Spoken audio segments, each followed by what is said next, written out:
Baik, Assalamualaikum warahmatullahi wabarakatuh. Selamat pagi teman-teman semuanya. Di sini kami dari kelompok 2 akan menjelaskan mengenai berakhlakologi di unit kerja kita masing-masing.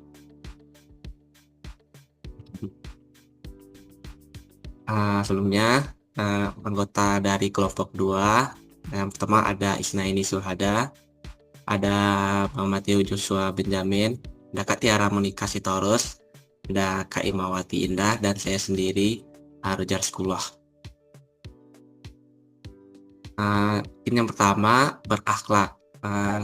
Sebagaimana yang sama kita ketahui bersama, berakhlak adalah akronim dari Core Values ASN di Indonesia, yaitu berorientasi pada pelayanan, akuntabel, kompeten, harmonis, loyal, adaptif, dan kolaboratif.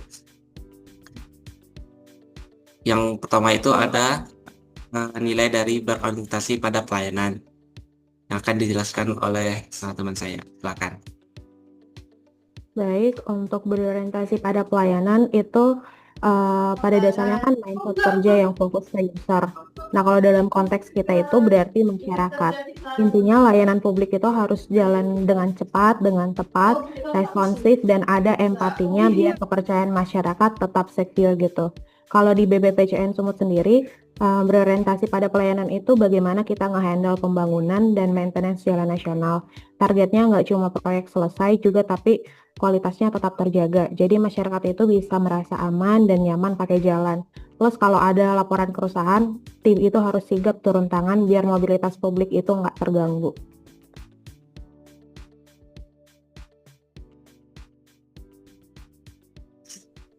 Selanjutnya nilai akuntabel.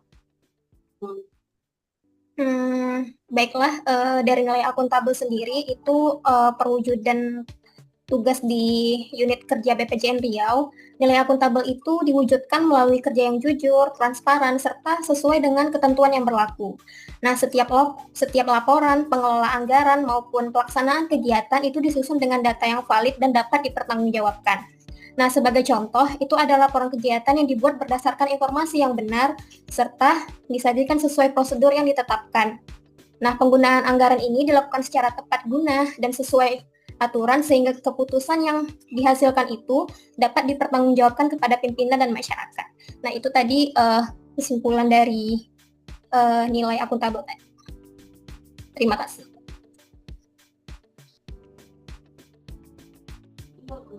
Selanjutnya nilai kompeten. Kemudian untuk nilai kompeten, itu basicnya tentang punya skill set yang relevan, mengerti job desk, dan bisa deliver kerjaan dengan standar yang proper. Nah, kalau di BBPJN Sumut sendiri, kompeten itu terlihat dari cara tim nge-manage proyek jalan, mulai dari bikin perencanaannya, ngejalanin budgetnya, sampai quality control di lapangan. Jadi, kerja ya nggak selesai gitu aja, tapi hasilnya reliable, aman, dan sesuai ekspektasi publik. Selanjutnya ada nilai harmonis.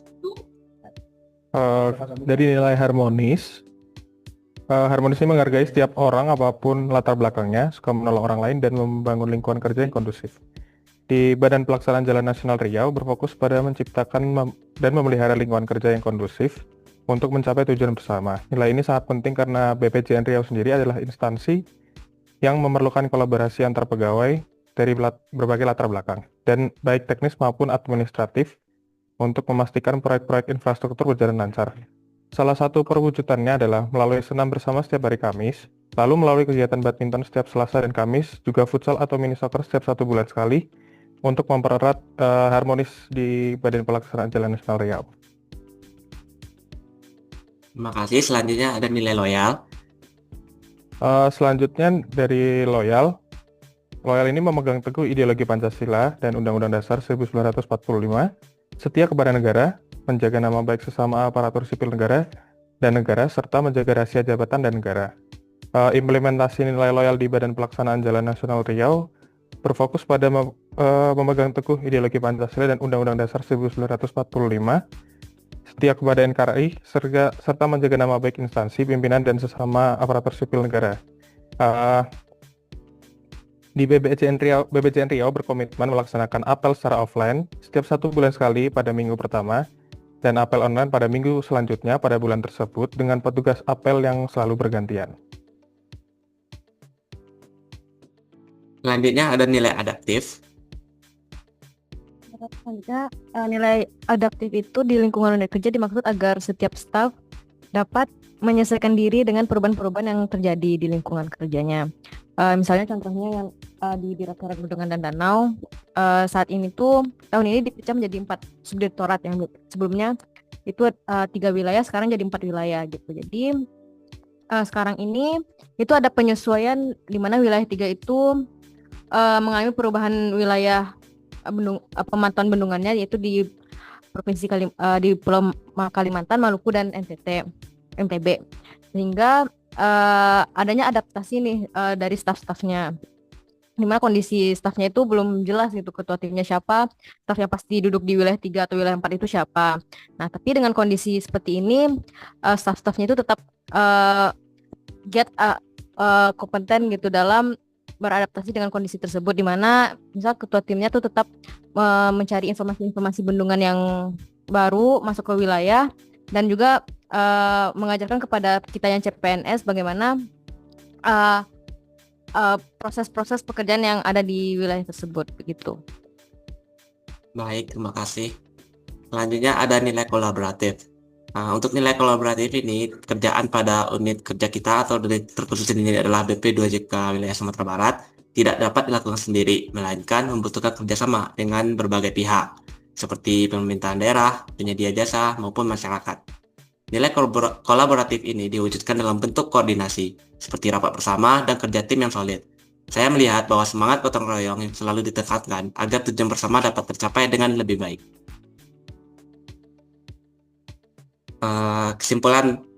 Kesimpulannya, penerapan nilai berakhlak di unit kerja menjadi pedoman bagi setiap ASN untuk menjaga integritas, profesionalitas, dan kualitas pelayanan. Dengan mengamalkan nilai berorientasi pelayanan, akuntabel, kompeten, harmonis, loyal, adaptif, dan kolaboratif, suasana kerja akan lebih kondusif, transparan, dan berorientasi hasil. Nilai-nilai tersebut bukan hanya sekedar slogan, tapi harus hadir dalam bentuk perilaku sehari-hari, seperti memberikan pelayanan terbaik kepada masyarakat, bekerja dengan penuh tanggung jawab, meningkatkan kapasitas diri, menghargai perbedaan, setia pada organisasi, mampu menyesuaikan diri dengan perubahan, serta menjalin kerjasama yang produktif. Dengan konsistensi penerapan berakhlak, unit kerja akan lebih solid, inovatif, dan dipercaya masyarakat sebagai institusi yang benar-benar hadir untuk melayani dan membangun bangsa. Nah, baiklah, sekian presentasi berakhlakologi dari kelompok 2. Terima kasih.